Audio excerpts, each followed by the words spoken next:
Finally, some good pitching. Isn't that cool? Doesn't that feel Really? good?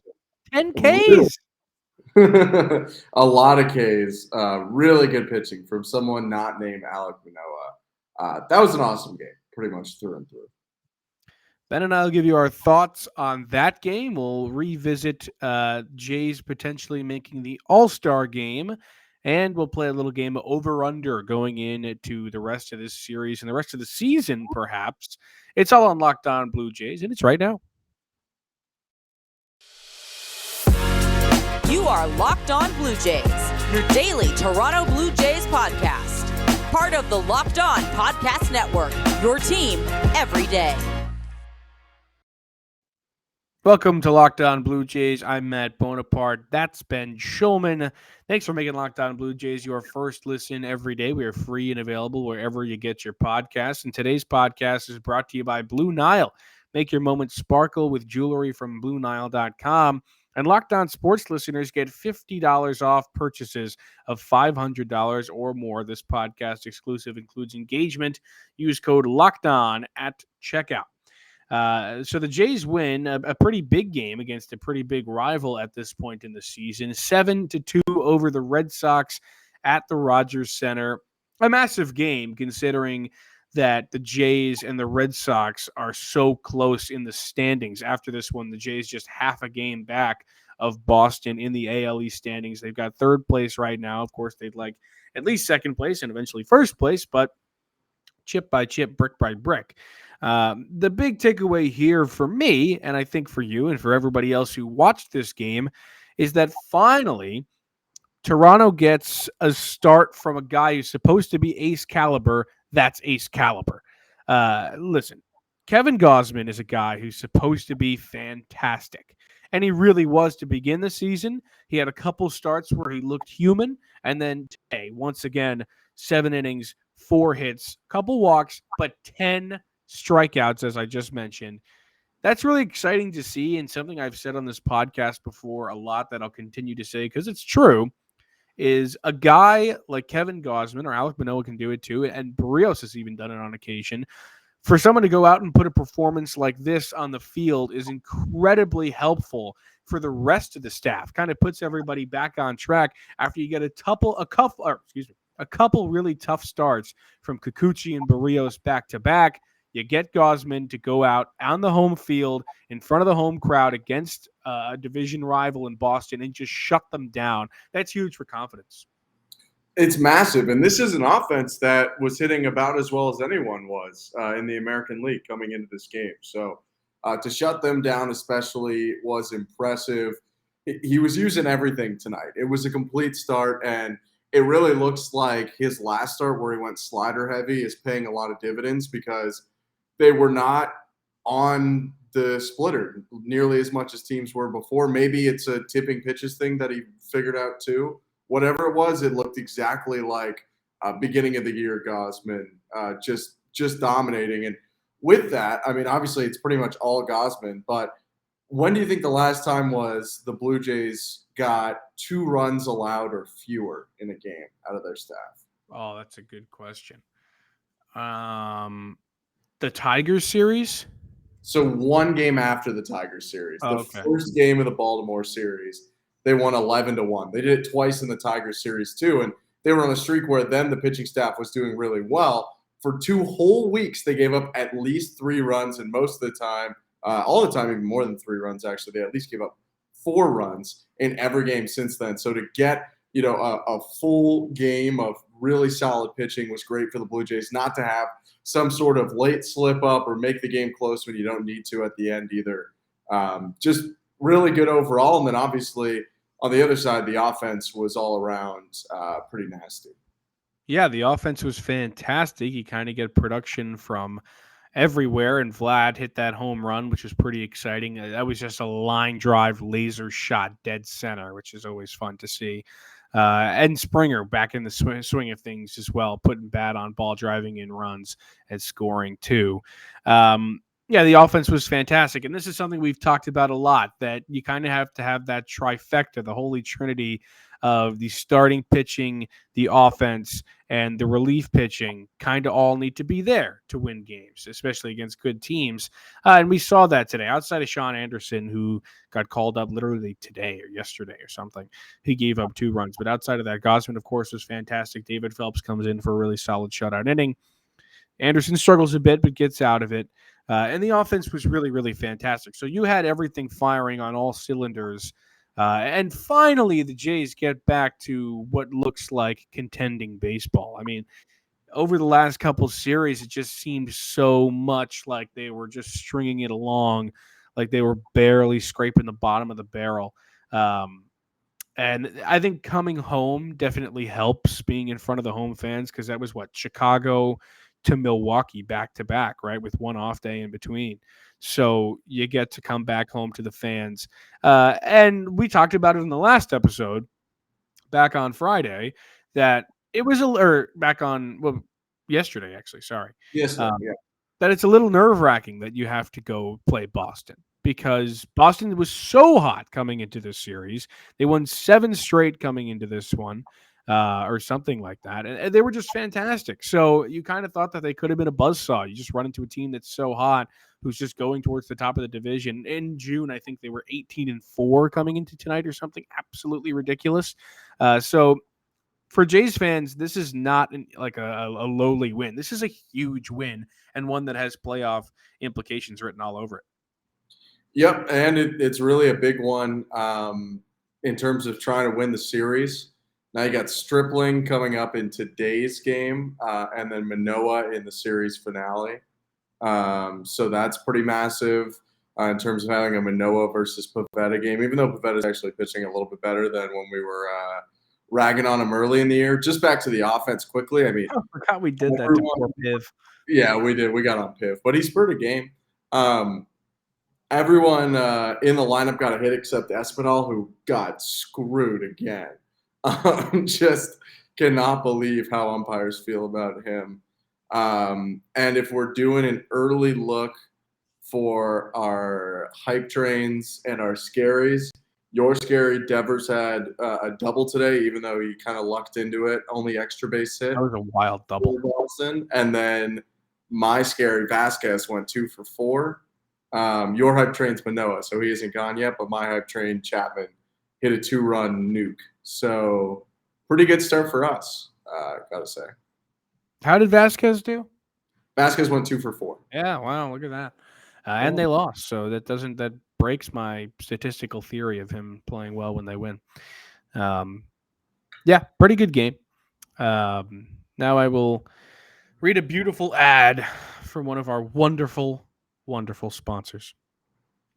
Whether you're ready to pop the question, Ben, or you're celebrating a milestone moment, find jewelry as unique as your partner with the modern convenience of online shopping at BlueNile.com. Blue Nile has simple online tools that let you choose the diamond shape, size, and clarity, as well as setting style of your gem or necklace or earrings or whatever. Blue Nile's bench jewelers will then handcraft your partner's perfect engagement ring. Each ring is one of a kind. Make your moment sparkle with jewelry from BlueNile.com. And Locked On Sports listeners get $50 off purchases of $500 or more. This podcast exclusive includes engagement. Use code Locked On. That's code Locked On. Plus, every order is insured, ships free, and arrives in discreet packaging that won't give away what's inside. Shop stress-free and find your forever piece. Go to BlueNile.com today. But that is not all, Ben.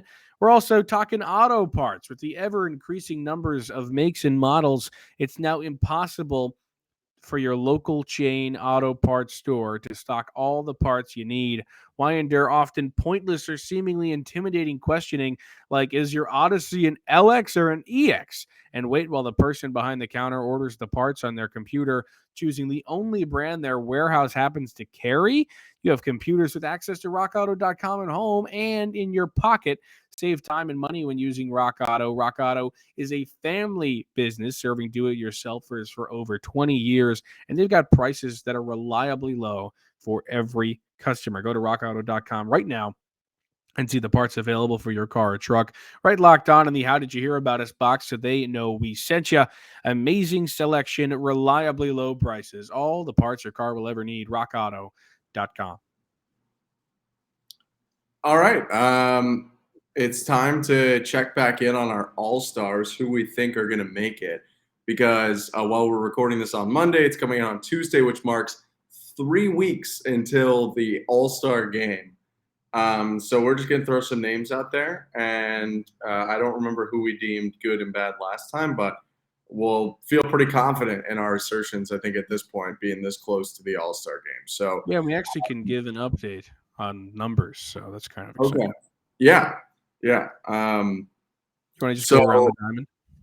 I mean, I was going to knock out the guys, or at least we both are agreeing Alejandro Kirk's already locked up for the All-Star game. I mean, he has to be. Anything else is a miss, and he is leading the votes by quite a large margin.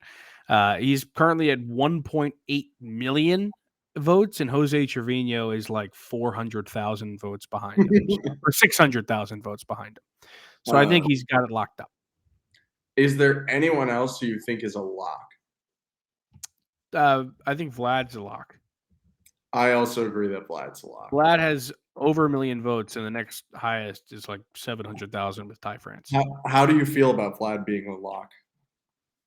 I think that here's the thing with Vlad. You put up such a great year last year that people. I mean, he put like a near triple crown level year last year. He led the AL in on base percentage slugging, and of course, then OPS. Also led the majors in homers. Like the dude was just an animal. So you're obviously like not likely going to put up the exact same year. So he regressed, but like, what is the meaning of that word? He has 18 home runs right now, over a 270 average, and an OPS above 860. Like the dude's mashing, and nobody else is. Ty France just got put on the IL too, so and he's the next best guy. And Rizzo's third, and Rizzo like has good power numbers. Hit his 20th home run today, but like his average is nowhere. So I think Vladdy's really your only option.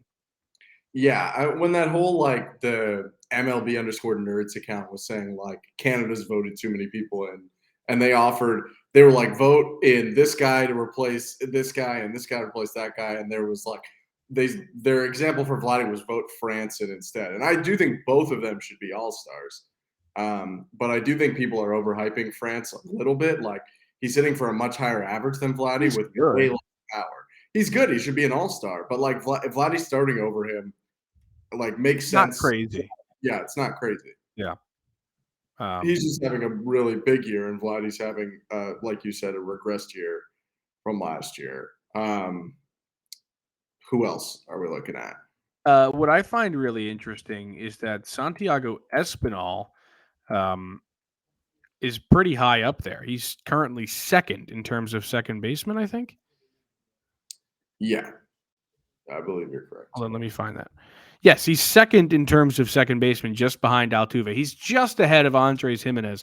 This is also, this came out the 21st, so it's about a week late. So things could have changed, but he's probably second or third, neck and neck with Andres Jimenez of the Guardians. So that's pretty exciting. I mean, also like a guy in Santiago Espinal that is getting his due diligence in a way. Like people coming into the year probably didn't even know who he was. I know as a Yankees fan coming into this podcast and educating myself as much as I could on the Blue Jays, I was not hugely educated on Santiago Espinal. So it's good that the rest of the league is kind of like getting a glimpse of a really good player who doesn't get enough coverage. So Espinal being that high, I think should be really exciting. Yeah, I'm not so sure he actually is putting. I think Jimenez is better than him. Yeah. I mean, Jimenez is second in the AL in defensive WAR for everyone who's going to call Espinal's D really good. Like, Espinal's D is good, but Jimenez's D is better. And Espinal is also just a better hitter. Anymore. He's got like a low 700s OPS. Yeah. Jimenez is way better.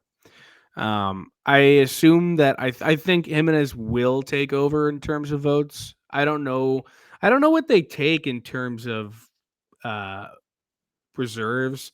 I could see him making it. I could see up to the manager, I believe. It's not. Yeah, you're right. So I don't know what Dusty Baker intends on taking. But Jimenez is good. And, Altuve is obviously going to start there. But Jimenez is a good player. Chapman's third. That's kind of crazy. I don't know if he necessarily doesn't deserve it, but I just think it's kind of wild because he hasn't been playing out of his skin or anything. No, he probably shouldn't be an all-star. He's having a good year, I think. I don't think he's having a great year. Yeah, the one people are up in arms about is shortstop with Bo Bichette. And Bo's having a good year, but I don't think he should be the top vote getter in terms of shortstops. No, he's objectively better than him this year. Yeah. You could also make the argument for Tim Anderson, who's just ridiculously good as a contact hitter right now. Yeah, Bo's good, but I will say I was looking at the numbers the other day because Twitter is a scary place sometimes, and people arguing about whether or not Bo Bichette should make it kind of got me thinking. I was like, I'll look at his numbers. The guy, his numbers are down across the board, but his on-base percentage is scarily low. He's below 300, or at least he doesn't walk. He doesn't really walk. He did last year. Well, kind of. Last year he had a 340 on-base percentage. This year he has 297. What was he batting last year, though? He was batting 298 last year. So the thing was helping him out. Yeah.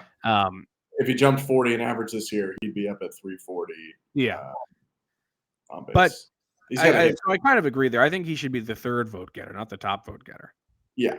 He probably shouldn't be an all-star. For people who do complain, there are more Red Sox and Yankee fans than Blue Jay fans, so it's up to you guys. Yes. But yeah, I would agree he probably doesn't deserve it. The outfield is where it gets interesting, I think. Yeah, and the Jays are the only team that have all three of their outfielders who are actually in the mix in the top 10. So that's kind of cool. Yeah. Actually, the Stros don't. I was going to say I was wrong, but I'm not. Springer's third to Trout and Judge. Yeah. Judge is just not human. Trout's Trout. And I'm glad that Springer's getting recognition for actually being fantastic out of the leadoff spot. I'd be willing to say he's the best leadoff hitter in baseball, unless I'm vastly over. Maybe Altuve. Trey Turner, Altuve. Trey Turner's pretty good. Okay, I take it back. But anyway, he's up there. He's in the conversation. He's up there. He's definitely up there. Yeah, Trey Turner's really good. I think that he should make it. I don't think that Lourdes or Teoscar should, though. No. But they do take a lot of reserves in the outfield, so it could happen. I just don't necessarily think it should. Lourdes is closer than Teoscar, though, because he's actually really, really gotten going. And not that Teoscar hasn't, but I've been really happy with what Lourdes has been doing. Yeah, I agree with you. Only Springer. If starters were determined by actually how well they're doing instead of votes, probably Buxton deserves to start over Springer, but Springer would get selected as a reserve if he doesn't make it on votes, I think. Yeah, totally. So it's not an unfair one. I think there is the only guy who I think really contends to be as much of a lock as Kirk comes on the pitching side. Well, I think Manoah has to be an all-star. How would Manoah not? Absolutely. No, he absolutely does. The dude, he has a chance to start. No? Yeah, I don't think they will because he's barely a rookie from Toronto. Doesn't currently have the ERA title, so he is not either satisfied big name or best pitcher. Even though you could argue if he is the best pitcher, he's got the best pitcher WAR of anyone in the American League because of his combination of innings pitched and effective pitching. He's so darn good. I do think Justin Verlander will start the All-Star game. Yeah, partially legacy effect, and they want Justin Verlander on the mound. Well, the reason that I think that might not happen is if Dusty Baker doesn't want him to start because he doesn't want him to pitch a bunch in the game, and he kind of has the ability to just be all right, I won't pitch him. So it's actually probably entirely up to Justin at that point. I could see that being entirely up to Justin. Dusty says, "Do you want to start the game? You're 39 and you're a living legend. Do you want to start the game?" He says, "Yeah." All right, you're starting. If not, Justin. Yeah, but he can start him and pitch him one inning. That's true. That's true. The game doesn't even matter anymore, so it's not like they're playing it to win. Yeah, I know. I'm just saying, like, I think, I honestly, this thought just came over me now. I didn't have it before. It's just like, with the luxury of the Stros having managerial and coaching everything in this game, I think that Dusty just goes to Justin and him being a legend. It's like, do you want to do it? Like, it'd be kind of cool, or like, do you not care?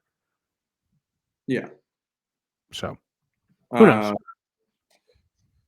I think Kevin Gausman should probably be an all-star. His ERA is 2.93 now after this start. Yeah, I mean, Gausman's probably an all-star as well. What's interesting about pitching this year is that the good players, the good pitchers are so good, and like the bad ones are just bad, dude.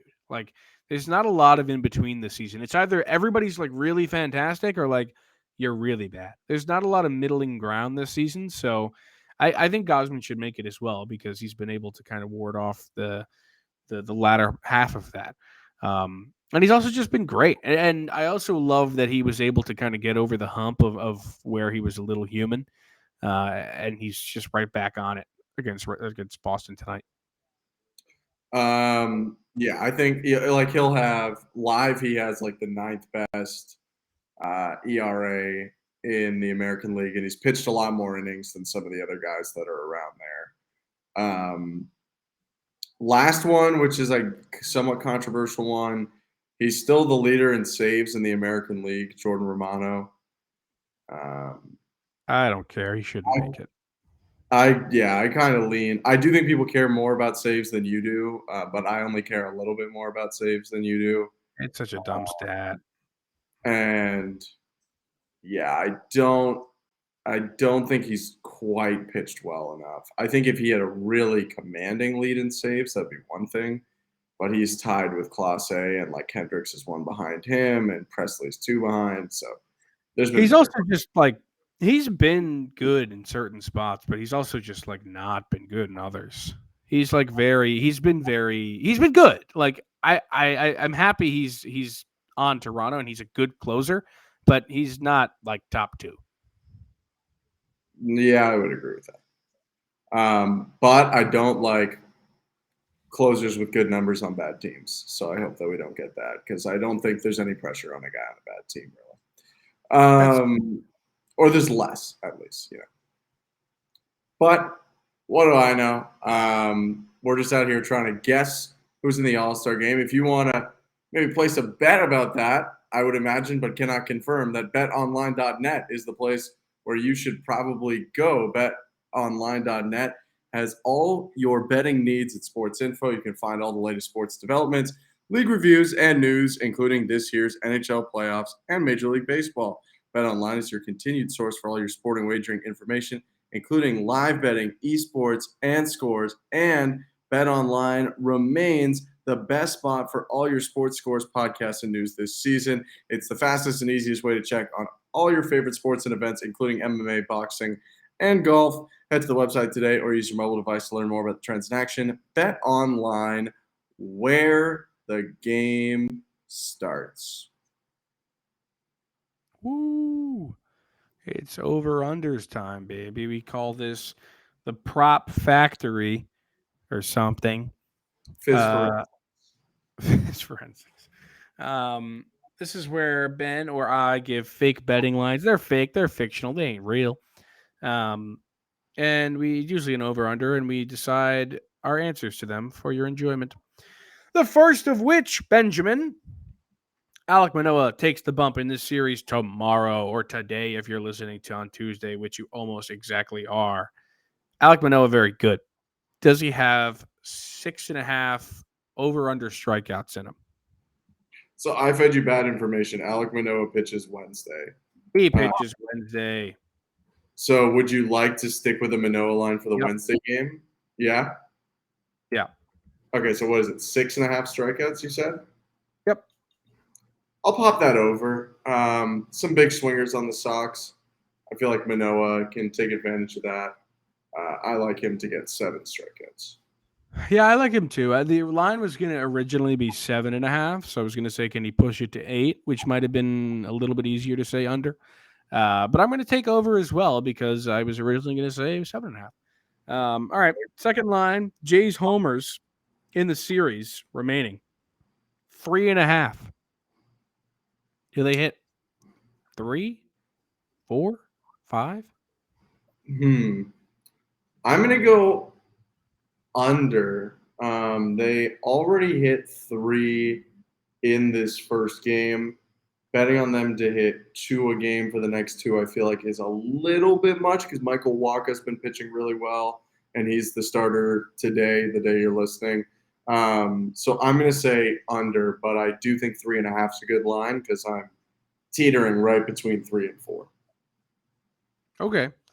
I'm going to go over because I just feel like there's going to be the Sox, like, sure, they get some lightning in a bottle kind of guys in terms of pitching. Reminds me of like 2015 Joe Blanton, where he was just like lights out for the Royals, even though he was like Joe Blanton and he was old. But I think, they can hop on one of those guys and just absolutely mash. So I'm going to say there's going to be a game where like they have 5 homers or something, and it's just going to blow that line out of the water. All right, rest of the series, bullpen arms used.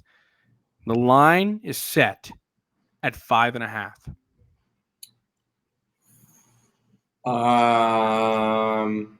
This is a hard line to set because the Jays can use like 6 arms in any given game. Yeah, and there's a stripling game especially. Yeah, I'm going to go over 5.5. I was really going to make it 6.5. Kind of wish I did. Yeah, over 5.5 because I don't think stripling goes any more than 5, which could mean 4 relievers, each for an inning after him. And then I'm betting on Manoah to go about 6 innings, which could mean 3 relievers after him. Obviously, some guys could go more than 1 inning, but also some guys could go less than an inning if they. So I'm going to go over 5.5, at least 6 relievers used in the rest of the series. I go over as well. I think there could be 6 relievers used in the stripling game, so that one kind of easier than I would have liked. All right. Last one is Alejandro Kirk, All-Star votes. Does he get over or under 2.2 million when it's all said and done? He's currently at 1.8 million. Let's go over for fun, Ooh. I don't really have that much knowledge on this kind of stuff. So I'm going to be optimistic. Kind of a shot in the dark. And I'm just going to say people love the meat man. They love the way his body is put together. They love the way he swings at the ball, and hits the ball. So I'm going to say over 2.2. I'm with you there. I'm going to do it for the fans. Say he's over as well. All right. Well, thank you, Alejandro Kirk. And thanks for making Locked On Blue Jays your first listen every day. Ben and I will be back tomorrow to break down Game 2 of the Red Sox Blue Jays series. Now go make your second listen Locked On MLB Prospects. Host Lindsey Crosby is a prospect encyclopedia, and he's going deep on the MLB stars of tomorrow. It's free, and it's available wherever you get your podcast. Ben and I will see you tomorrow.